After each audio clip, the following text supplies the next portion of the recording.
What is up, y'all? Welcome back to the channel. It's been a while. It's been a long time since I put anything on this channel, but I'm back. And I got a new series here. Now, you might think I'm starting this series in kind of a backwards sort of way. As you can see clearly in front of you, I'm showing that we won a title. Who starts a series off like that? I do, okay? Look, we just got through rookie with this team, and I'm going to explain everything about the team here in just a moment. Explain a little bit of why I'm starting after season one, though. In my experience, the rookie league has never really presented a huge challenge. I've seen much lesser teams than this one that we're about to cover win leagues. I've seen abandoned teams that are like still fine, like they're whole and everything, and obviously they can kind of autopilot themselves if they've got their players and the strategies in there, even if they're not being managed day to day. There's no injuries or anything. But this was not the biggest hurdle for this team. So winning is awesome. I'm very happy about it. I'm going to explain to you everything that's going on with the club and how we brought home the Rookie League World Series. But I think now it begins in earnest. You can see here on the left, we went 110-52. Not super, super challenging. Now, what you probably can't tell necessarily, you can only see the ratings of 6 players on your screen. You can see the names of a handful of others. And if you're familiar with the game, you know that none of those names are diamond caliber. Some of them have diamond caliber cards, but I'm here to tell you those aren't the ones we have. So let's dive into it. Congratulations to us. I'm taking a little screenshot of that because it's nice. It's nice to have as a little keepsake. So we'll keep that. Now let's talk about the team. The Texas Red Bulls are an 80s and 90s themed team that I built on my stream last week. We did this last week and prepared it for entry pool. Last week. I mean, technically the week before last, depending on how it goes for you. I guess for me, until it's Monday, it's still the current week. I know it technically is past midnight, so it is Monday, January 3rd, but whatever. Bottom line is we played entry pool for about most of a week. I think 6 days. I think I started the team on Monday night, the 20th. So we ran through entry pool, and then we had our first league this past week. We had rules, 80s and 90s theme. That's when I grew up. I was born in 1981. My childhood and adolescence in baseball is the 80s and 90s, and I wanted to build a team around that. I thought one specific decade would be a little too difficult, so I branched out into the 2 decades that really encapsulate that childhood and that coming of age of me learning about and becoming a giant baseball fan. A couple other things. We had 2 captains, 1 diamond, 1 gold, that we kind of discussed on my stream, twitch.tv/Spore, and made the selections there. The rest had to be bronzes and irons. But Paul, you giant liar, I see 2 silvers right here, Dustin Hermanson, Norm Charlton. There's a caveat. Pack polls from the 80s and 90s can join the team, regardless. Dustin Hermanson was part of our first 6 packs. Norm Charlton was part of other packs. Once we got through entry pool, I zeroed out the account with packs and made sure we didn't have any sort of balance going in. Then we played the league, and we accumulated points that way. So now, what comes after this? How does it go from here? Good question. From here, we get to upgrade the team via points. But it's not just the points that we get from the team specifically, because that would take forever to improve the team. If you've ever built a team, you know that's not happening anytime soon. That's going to take quite a while. So I created a little menu of achievements that allow the team to improve that way. And I'm going to show those to you here in just a moment. There you go. We can put that a little bit smaller over here, so that way y'all can see that. I'm not going to leave it up the entire time. I'm just going to show it here. In addition to the points that they give, I'm also adding these points on. I'm not going to read through all of them. You're going to see all-star appearances. The league leader, by the way, is specific to the league leaders that are mentioned in your achievements. So you go into transaction history and you go back here. And these were the ones. These three right here. Batting champion, most, pitcher wins, ERA crown. I don't know what else is there. I'm sure home runs or whatever is there too. So those were the only ones I was counting. I didn't go through the entire league leader. For example, Kenny Lofton led the league in a bunch of stuff. I didn't count for all that. Just for those ones that they give you a bonus for off rip. And then, of course, other awards, MVP, Pitcher of the Year. We got both of those. In addition to the 1,500 they give us, I'm adding 5,000. Again, this is to ensure that the team can actually grow. Sorry, I realized I was blocking what I was referencing there. There you go. This is so the team can actually grow. You also see upgrade limits there on the bottom. Because, I mean, we earned a ton this year, let's be honest. Just with the team itself performance, before we even look at the extra bonuses that I get, we earned a lot. So, how do we keep from just becoming a super team 2 seasons in? 1 diamond, 1 gold, 2 silvers. In the rookie, which is this year, stone will be next year, hopefully. Well, it'll be guaranteed next year, and then hopefully iron after that if we keep getting promoted. Once we get to bronze, all bets are off. We can start to upgrade however we see fit. But this will kind of keep it in check because all told, just from the add-on bonuses from my menu of bonuses here, we got 41,500, which I think I'm just going to round down actually to 40,000 because I don't know how to get that exact amount of points from the point place. Because I guess we could do, that would be 37. Well, you know, we could do 37 and then another 55. That's 42.50, and then we could just buy 1 pack to get rid of that extra 1,000. Okay, so we can actually get that pretty close. Okay, cool. Now, let's look at how the team went and who's on this team and how they did. You already saw how they did. You saw they did very well. I also spoiled another something here real quick. And obviously everything's not going to be spoiled all the time when I come on. This is a unique debut here because we already have a season. And you're going to see a lot of different things. And you're like, how'd that happen? What's that? So we went 110 and 52. We steamrolled the league. It was crazy. I did not expect this much success immediately. I'm really actually surprised. We had Greg Olson catching along with Phil Clark backing him up. As you can see here, Phil Clark actually ended up getting more playing time because I had him spotting around all over the diamond. And actually by season's end, he was starting at first base. This was not the entire year, but I'd flipped them toward the end of the year to where he was playing more at first base there and getting even more playing time.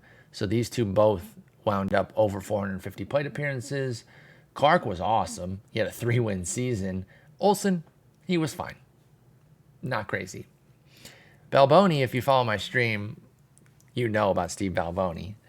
Bye-bye Balboni was somebody we put on the team. We knew the flaws. We knew what we would likely get could be something like this. This is kind of the low end. We were hoping for something a little bit better in rookie than just 20-something homers. I was hoping to maybe be like, I don't know, 220, 310, 410, something like that. Because he only even has a 162 ISO. That's not even a very good ISO for a pure power hitter. Bottom line, he was terrible. And going into the playoffs, I said, he's off the team. No matter what we do, one of our upgrades is going to be at first base. And then wouldn't you know it, Game 7 of the World Series, you know where this is going. He hits a walk-off winner to seal the World Series for us. It changes nothing. He's still off the team. He's done. We appreciate your service. That's a wonderful moment. He still only hit 188 in the playoffs. He's gone. He'll live forever, though, with that great, great, great, great moment. Anyway, back to the team. Now, I don't want to talk about all the upgrades right now. And you might have seen one earlier. I kind of had it in the transaction history there. We already purchased one of our upgrades. Marty Barrett had a really good entry pool. And I pulled that Todd Walker, or this Todd Walker here. I pulled him late in entry pool. We actually had a stream viewer, Jay Gray, gift enough points to get, enough cash to buy points to get 25 packs. So we bought a bunch of packs and we got some extra guys there, including Todd Walker and one other guy who I'll get to in a moment. In fact, our double play combo was packed. Jeff Blauser joined the team as well. So that's how they're on the team. So it's Hermanson, Todd Walker, Jeff Blauser, and then Norm Charlton, I think, is the other extra non-bronze or iron that we pulled. And if I ever call irons commons, it's because that's what they call them in MLB The Show. Iron's actually a better name. Common's kind of a negative. Iron, I think, is a good way to call it. But anyway, we got Charlton as well. So back to the offense. We had so Barrett was playing in entry pool, and he was playing really well. But I had to play the better guy in season, and I'm glad I did because Todd Walker had a 6-win season, for crying out loud. He was truly insane. He was one of our best players by far. He made the All-Star team. He obviously won a title, and then he was the Division Series MVP. So he just kicked ass.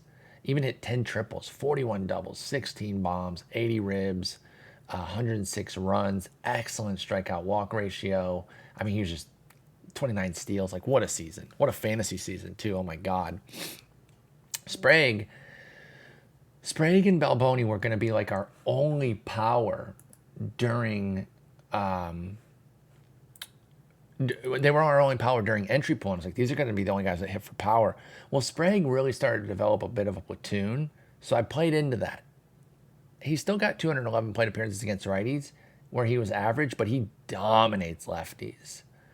So I think even as the team evolves, we will probably put off replacing third base outright for at least, well, obviously for this year, I'm not going to do it for iron or for stone. Stone's what we're going into. And then if we do want to replace something going into iron at third base, maybe we just get like a silver or even a bronze who just kills righties, and then we play a straight up platoon. Because I think we can milk another couple seasons out of at least the left-handed, left-handed destroying this. That's not a word at all. The left-handed destruction that Sprague can put out there. Although that makes it sound like he's left-handed. Anyway, you get the point. You saw Blauser here. He actually led the league, our league, not the entire league, just our conference, in hitting, batting average. Solid season. He went little Tom Herr on us. 10 homers, 100 ribbies. Tom Herr, if you're familiar with him, my old heads out there, my older heads, older, will know of the Tom Herr season where he had 8 homers and 110 ribbies. What a freaking year. He hit 303 or 302 for the 1985 Cubs. Also chipped in 31 steals. Just a really weird season. But Blauser was great. He really did his thing. 5-win season for him. He's not too great on the bases. And I really tamped him down too. That's the part that gets me is how bad he was. And I kept him tight. Like I said, go station to station. Don't do anything crazy. And he was still out there shitting all over the place. Jose Viscayno is a name from my childhood that I remember only said by Harry Carey. And he used to put like 15 extra syllables in Viscayno there. It was damn near impressive. He got bumped off the starting shortstop role literally the last day of entry pool. That's when I pulled the Blauser. And I was like, well, I'm obviously going to start this gold. But Viscayno sticks around as a super util. He's a great defender, and he played well. He did really well against righties. He was modest against lefties, but bottom line, 3-WAR season. We're not upset about that. You'll notice me rounding a lot. The precision on WAR isn't so sharp that you can't call this a 5-win season. Because if I tell you 4.6 versus 5, that there's no delineation there that is so strong that you can't just round. It just makes a lot more sense to round. So if you catch me doing that and you're like, why didn't you just say 4.6? It's just easier. 5-win season. We know what that is inherently, and he basically was a 5-win player. Roberto Kelly, by the way, that's another pull that I forgot. He was our first, well, besides Hermanson, who was in the base packs, Kelly was our first extra pull because what we were doing with extra cards with our entry pool points, we would get packs.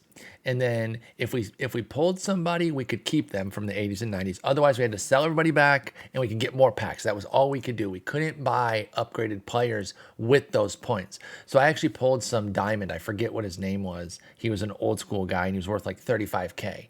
Well, I couldn't just, sell him and go get a bunch of great players for the team. I had to keep getting packs because, again, it would get too OP and the team would get too good too quickly. Well, our first set of packs, we got Roberto Kelly, or one of our first sets, and he was a god. He's been amazing for the team too. I forgot listing him when I was talking about Walker, Hermanson, Charlton, Blauser, Kelly. So 5 guys that we pulled in addition to our captains, which you might have seen earlier with Alex Fernandez on the gold end, and our diamond captain, our best player, the best player in the entire league, the MVP, Kenny Lofton. Look at how disgusting this season was. 11 wins, y'all. He stole 112 bases. Didn't matter righty or lefty. He was killing all of them. Got on base at a near 50% clip, 45% of the time. Hit 335. Hit for some pop, 44 doubles, 14 triples, 13 homers. I mean, I always go back to this because I'm a fantasy dweeb.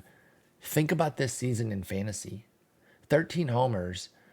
From a guy who also gave you 112 steals, 160 runs, and he threw in 77 rims with a 335 average. Oh my God, this is the sickest fantasy season ever. I got to take a screener of that. Post it on Twitter for my fantasy folks. But yeah, we went through, I'm trying to think of who else was captain potential. It was Kenny Lofton, Albert Bell,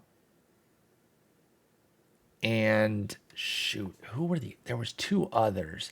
I think we had narrowed it down that it wasn't going to be a pitching diamond. The diamond captain was always going to be a oh, I found it. Okay, I did have a sheet.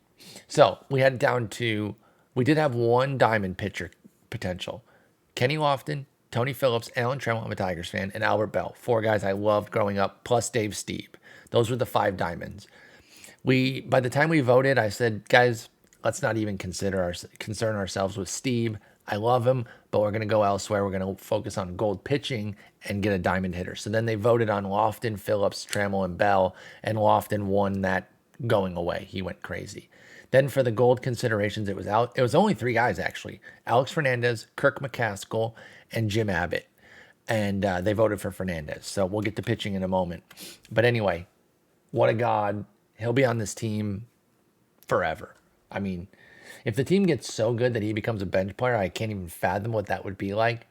He'll be starting on this team forever. There's no doubt about it. Anyway, next up was Rudy Law. He was just a bench player. He was just hanging around. Tim Raines. This is an older Tim Raines. We have 2 silver upgrades that we can get for this year. I think one of them might just be upgrading to the silver Build-A-Legend Tim Raines. I think that might be as simple as doing that. I'm obviously not going to do it through here. I just want to see if that card is even out. It's not even out there. So how would we do? I mean, not how would we do that? We do it through here, but what do we need, I guess, is my question. To get the silver unlock, we need to complete the bronze mission. What's in the bronze mission? What's in the box? We got to get, we only got to get 4 more points on this. Okay, that'll be easy.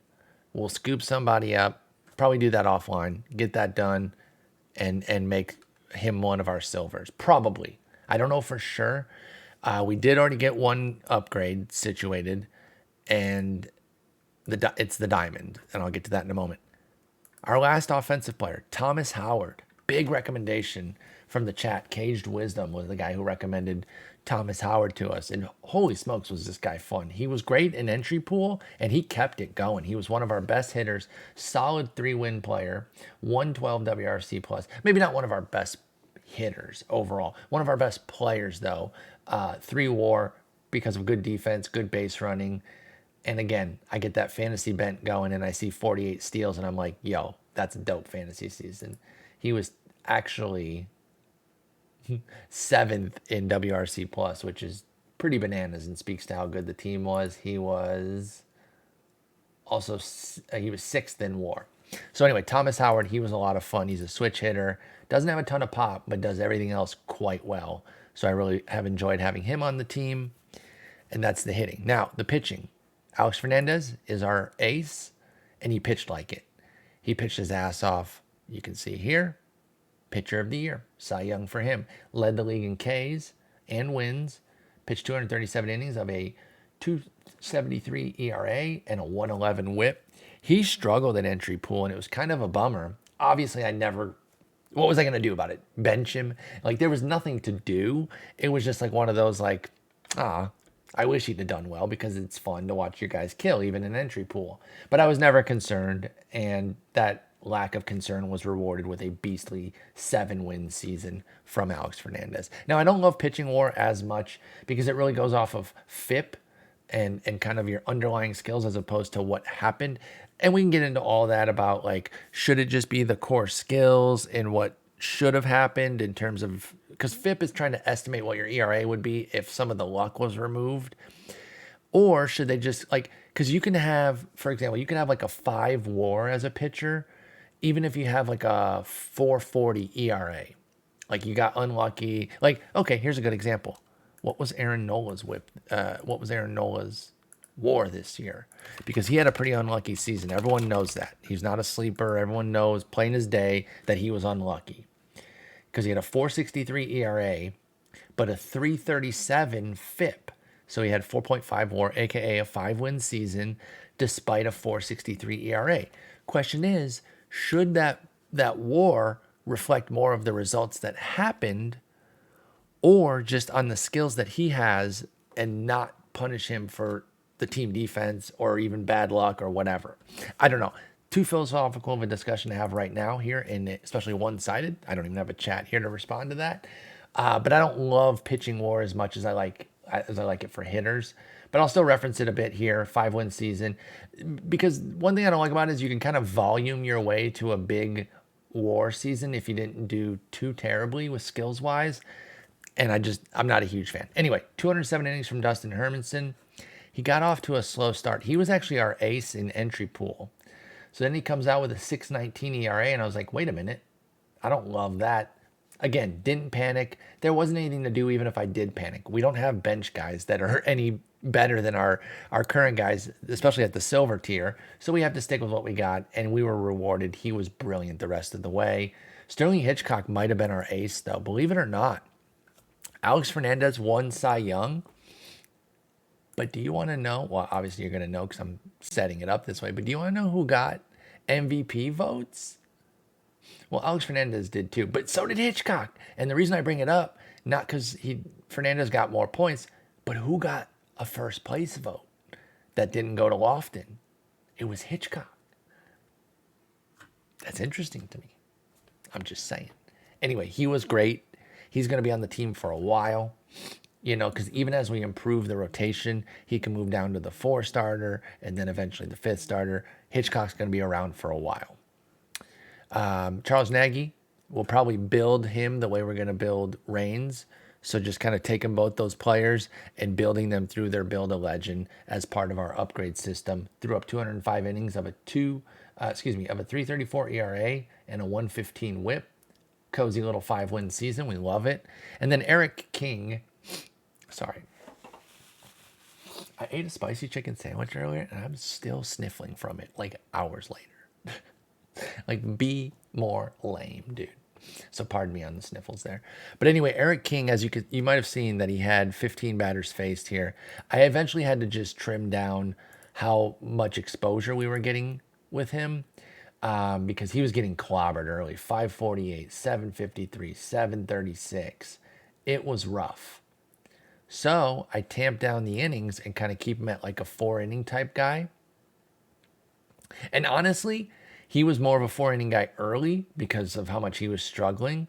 But we really cut and made sure that he was not pushing beyond like 15 batters, except every once in a while. And it really worked out. He ended up pitching pretty well down the stretch. Now, his playoff was not particularly strong. So we were right back to the same issue that we had. And I was nervous because we were going through the sims during the games, and he actually started game 7, even though Nagy was 100% rested. It's because we were in a sim when game 7 started, and I was so nervous. I thought I totally screwed the season. But it just set up the brilliant comeback from Balboni because he got freaking wrecked. And I was beside myself. I thought I ruined the entire year just because I took too long during the sim. Anyway, so that's our rotation. 4 guys were excellent. And then the 5th, he was a 5th starter, you know? He threw 100 innings and he got by. He wasn't negative WAR, okay? So we'll give him credit for that and we move on. The bullpen. The bullpen was fun. The bullpen only has one non-bronze or iron, and that's Norm Charlton. And he was great. But it's some of our other guys that I love.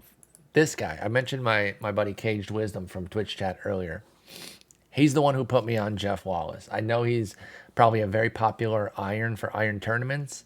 I don't play as many iron tournaments. I'm a big perfect draft guy. So I just was unaware of the greatness of Jeff Wallace and how fun and extreme this card is. And I don't say the word extreme just because extreme ground ball is on it. I'm talking about the skills. He'll strike everybody out. He won't give up many homers, but oh my God, who wouldn't he walk?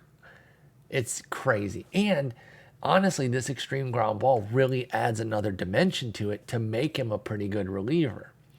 Now, we have something called a Wallacing that he commits with some frequency, if we're being honest. Let me see if I can find... Well, actually... And I don't know how to explain this. I think it might be the stopper role that he's in. He had a lot of multi-inning outings here in the playoffs. I don't really know why, but again, in chat, we were talking about it during the stream today, and somebody surmised that it might be because of the stopper role. But a Wallacing, believe it or not, he didn't have a Wallacing for a long time. He had this one way long ago. So a Wallacing is 3 or more walks in less than an inning of time. So 4 walks with 2/3 of an inning, you got Wallaced. Now, he didn't get burned by this Wallacing, but there were some entry pool Wallacings that were really bad. Here's a bad Wallacing right here. 3 walks in 2/3 of an inning, 3 runs, 2 of them earned. That's not good. You don't love that. But I will say he pretty much avoided having too many Wallacings, which is awesome. Now, he did walk 3 guys in these games here, but he was pitching into his 3rd inning, which was driving me nuts because we're watching all these sims, and I'm like, why is he coming out again? He's got an 8 stamina. So again, chat thought it might be because of the stopper role. And I put him in that role because it's important, and I think he's a dope reliever. But if it's going to make him pitch 2+ innings every damn time, then we might have to change. Anyway, David West... He wasn't good in entry pool, and he wasn't particularly good this year. I hate that he's extreme fly ball. I picked him because he has some extra stamina. I mean, he's a starter, so he's like an extra starter.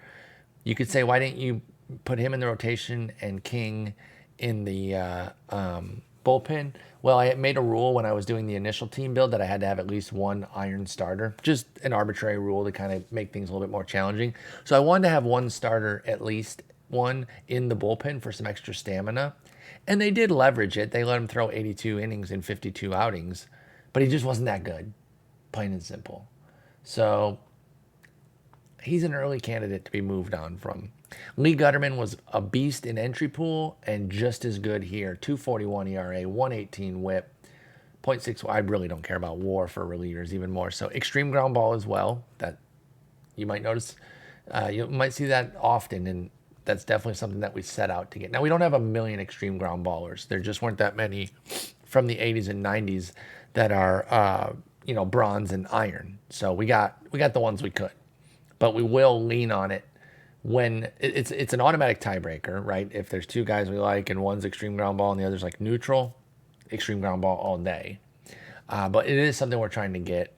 Charlton, I talked about him earlier. Flame throwing from the left side, 29% strikeout rate. We love that. He was amazing. He was arguably our best reliever.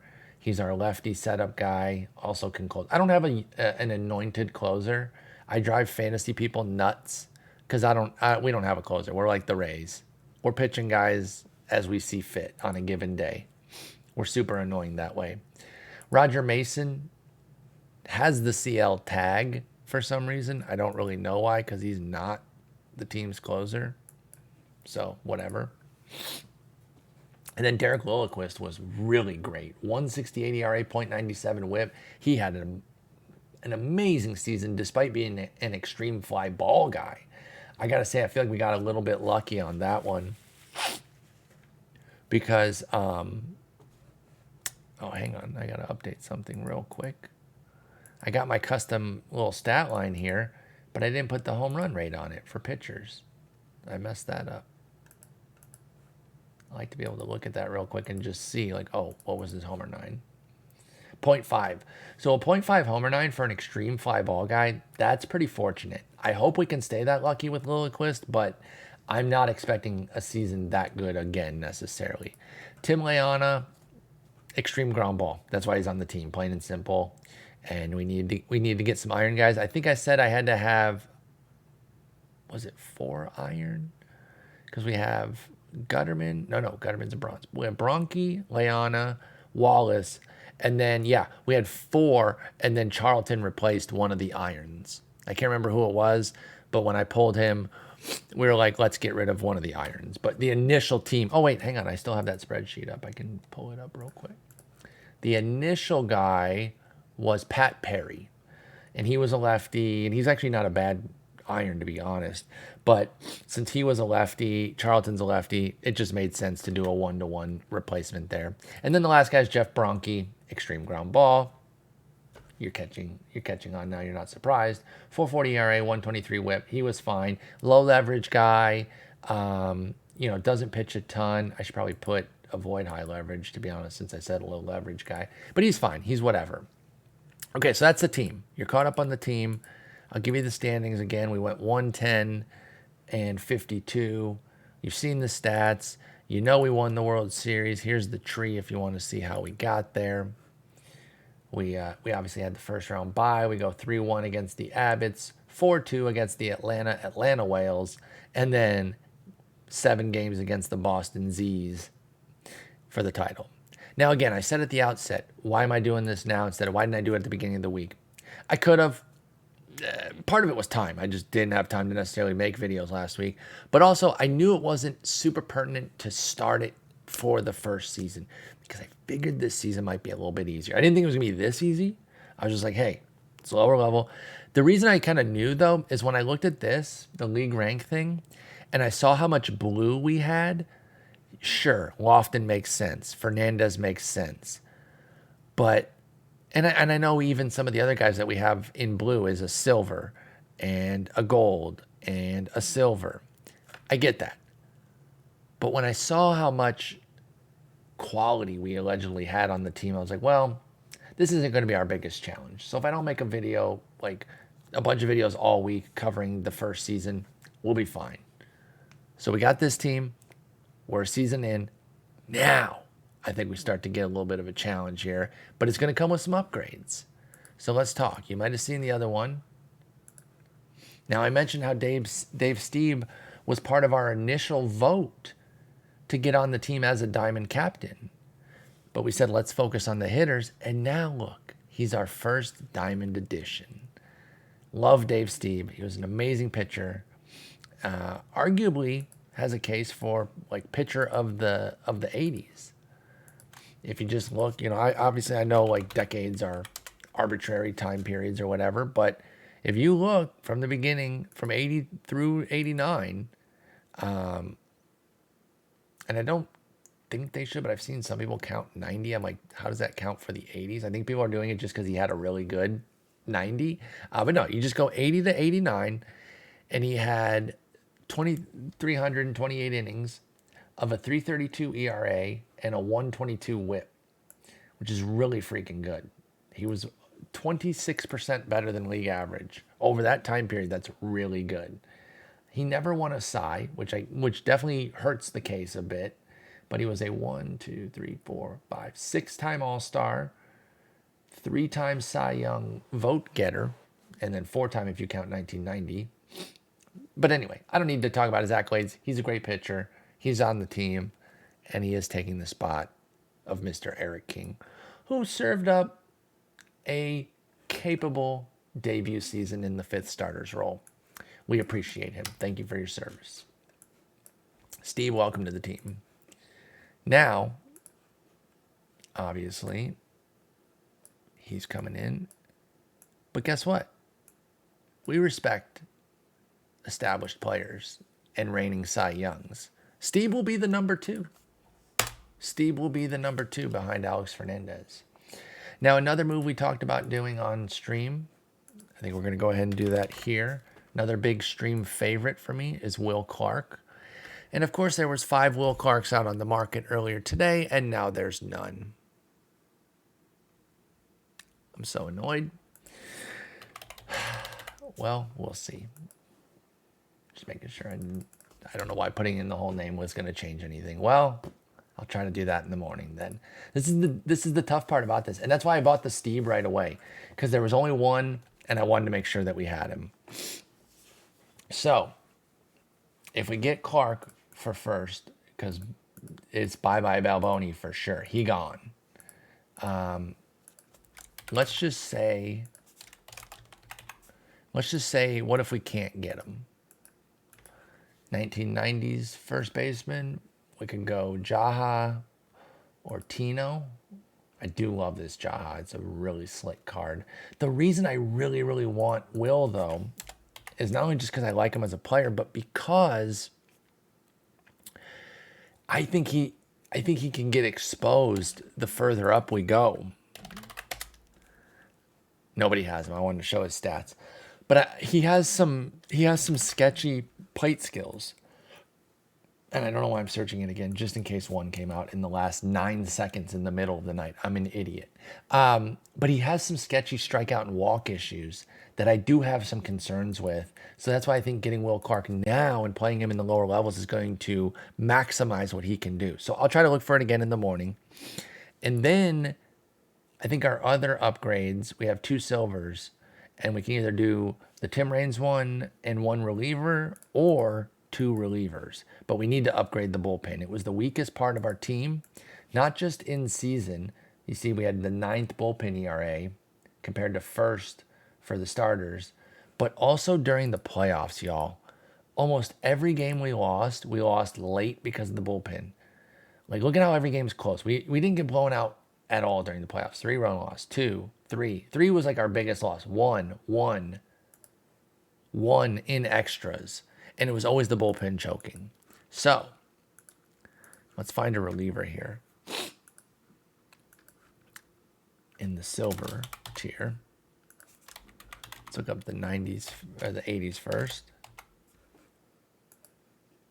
See who we like.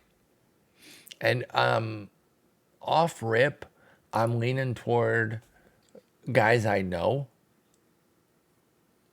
First and foremost. And I'm going to be straight up with y'all.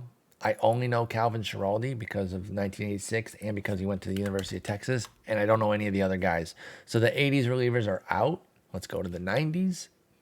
We already have this one, obviously. That's why he's red. And I know most of the other guys here. So we're open to getting whoever we want. It's just a matter of who do we want. I mean, let's look at the top here. Let's see what Mel Rojas is all about. Keeping the ball in the yard. And that's about it. Kilgus, I take him in perfect drafts all the time. He's okay. But he's another lefty, which we don't really need. In fact, I'm gonna flat out say we can't get a lefty. We have enough. Because who's gonna get replaced here? Excuse me again. If we're replacing West, actually, I'm not sure that that's the move. Even with his issues. Because he's a backup starter, I think we should probably keep him. Which means I think Leana's got to go. I think honestly, you really start to push the irons off the team. Makes a lot of sense. Now Jeff Wallace isn't going anywhere. Don't get me wrong, he's not going anywhere. But Tim Leana is. So I think Leana is the replacement here, or the guy to get replaced. And do we want Jeff Brantley? Now, finding extreme ground ball relievers is difficult. Most of them that are power guys like this, they are extreme fly ball. Start paying. If you don't already know this as like fact, start looking at it, and you'll notice if they have great stuff as a reliever, they probably have an extreme fly ball lean. There's just something about it. Like I always remember looking at Troy Percival and Joe Nathan Golds during Perfect Draft. I'm like, for some reason, I've looked at them a million times, and I still look at them every time like, oh, maybe something's changed. No, Paul, you know exactly what they're going to be here. These are not great options. And I tell you what, and I know it's a little unfulfilling for the video to do this, but we gotta do what's best for the team. I'm gonna wait till the morning. Now I wanted to get this part done. I'm actually recording this at 3 in the morning here after my stream, because I want to get all the stats while they're still here, and we're still in this league before we get promoted. But we can wait till the morning to get the player upgrades. We have Steve. He's ready to go. He's the high impact guy. Because even if it takes us a while to get Will Clark, like say it takes us a little bit, I'll have all the upgrades by Monday. Let me just say that, by like Monday afternoon. So maybe a handful of games at most. But we have the biggest upgrade, which is the diamond, and that's Dave Steve. So we're all good. We're all good there. We'll get Clark, or maybe we have to punt. Maybe we have to punt that and go silver first baseman. And then we can get a gold reliever. Let's look at the gold relievers first and see if there's anything noteworthy. I talked on stream about getting this Greg Olson so that we had both Greg Olsons. That's really more of a meme than anything else, because like he's a little suspect with that control. I'm still open to it though. I'm not gonna lie. I'm still open to it. Oh look, 137 stuff, extreme fly ball. What a surprise. Now he has extreme ground ball. Mike Maddox, you magnificent bastard. I think Ruffin does too, but he's a lefty. Damn. Oh, wow. This is such a fun combo, though, to have that much stuff and extreme ground ball. I think he's also a Longhorn. Actually, I think maybe just his son is. I don't know if Bruce Ruffin also went to Texas. I don't know if... Oh, he did. Hook 'em horns, baby. Well, shit. Tim Leana's a righty, right? We have to do a righty. I'll tell you what, next week, if we do well and we get upgrades, we will take off David West for Bruce Ruffin. But as it stands right now, I think I'm going to go Mike Maddox. Here's the thing. Because we deal with an uncertain market, I'm going to buy Maddox right now. 100%. Put him right here on the team. Cool. But if I wake up tomorrow and Will Clark is on the market, I'm going to still go with him, and then I'll get rid of Maddox, and we'll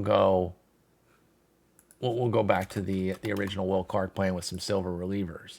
But I don't want to wake up tomorrow and there's no Mike Maddoxes on the market, and then we're screwed both ways.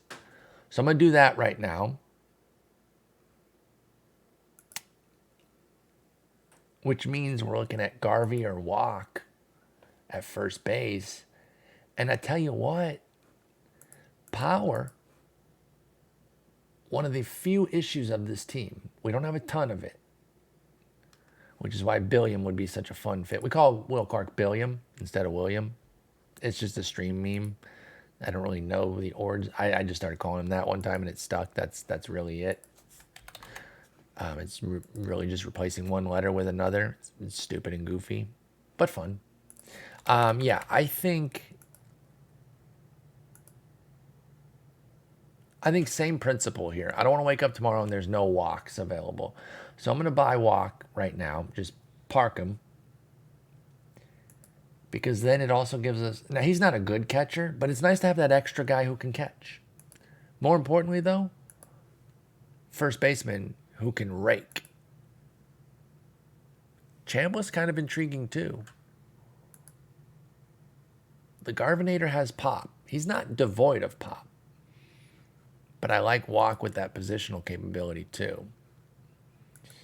So then,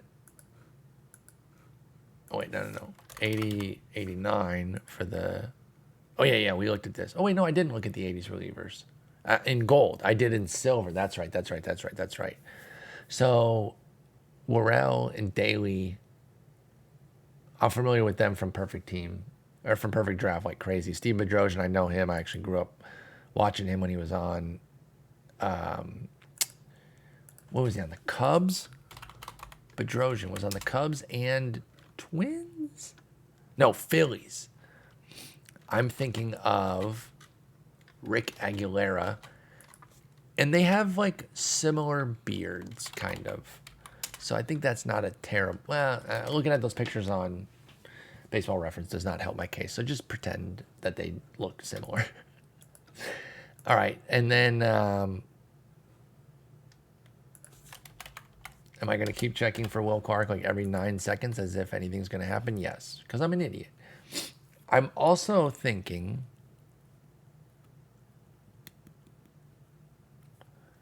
about, is there any other preemptive moves we want to make sure that I don't get snaked in the morning with someone being gone? So right now we're set up in case we go gold pitcher, it's going to be Maddox. And it's going to be Maddox no matter if we go gold pitcher. If we go gold hitter, it's Clark or nothing. So I'll wait. Okay, cool. All right, I think we're going to wrap up episode 1 there. So this is a recap of the rookie season, getting y'all caught up on the team. This is the 80s, 90s theme team, the Texas Red Bulls. You're now caught up with where they are. This is when it really starts, though, okay? So again, I know some of you might have wanted to see everything. You could watch the team build on Twitch still, by the way, and all of the playoffs today. It'll be the January 2nd VOD. You can watch all of the playoffs. But the reason I'm bringing this on YouTube now to follow, starting with the second season, is because I think is when we're going to start to meet more of a challenge, and it's going to be a little bit more fun. This was a steamroll, and I'll be straight up honest with y'all. I didn't even check the team on Saturday because I knew that's how set we were in our performance. I mean, we started the season 24-3, and I knew we were making the playoffs after that. Like you're not falling off from 24-3. That's too huge of a lead to then fall apart unless you change the team. So yeah, I didn't even check on Saturday. I was like, we're fine. I was busy, and I was like, I'll get back on Sunday when the playoffs start. But anyway, I'm really excited about this team. I can't wait to build it.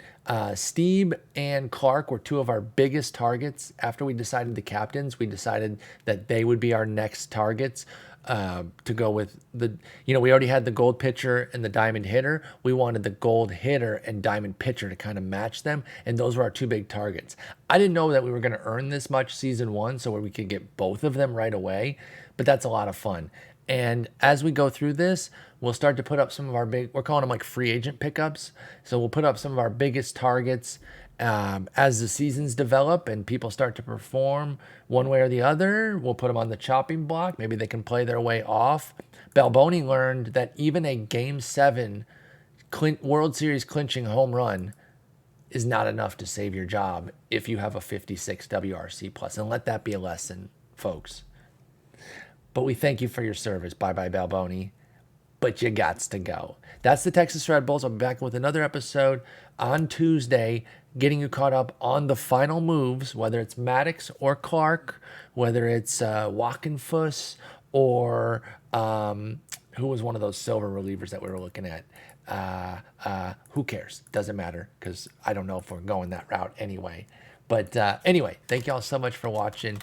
Try to do 2 videos and then like a playoff video. Well, I don't know if I'll make the playoffs every week. So try to do 3 videos a week with this team. That's kind of the goal right now. I don't want to say a video every day or anything that's like too overextended. It's a new year.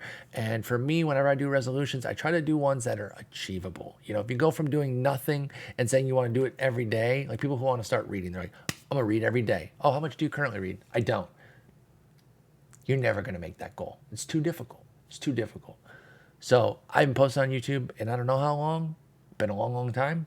So I'm not going to come out and say, I'm going to post every day, 5 videos a day. No. 3 videos a week for the Texas Red Bulls. And we go from there.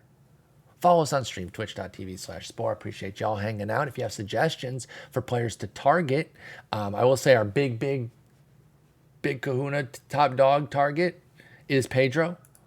That is the ultimate, that if we got to that level to where we could afford him, that'd be amazing. I know there's 2. There's like the mega expensive one, and then there's like a still expensive but very good one. Obviously, I'm talking about the top dog. But in the interim, we'd love to get the other one. So if you have some of your favorites, favorite 80 and 90s silver, gold, diamond players that you want to recommend that I take a look at, let me know. And let me know what you think of this theme build here, because I'm really excited about it, and I think it's going to be a lot of fun. We're off to an amazing start. Here's hoping it keeps going in Season 2 in stone. Peace.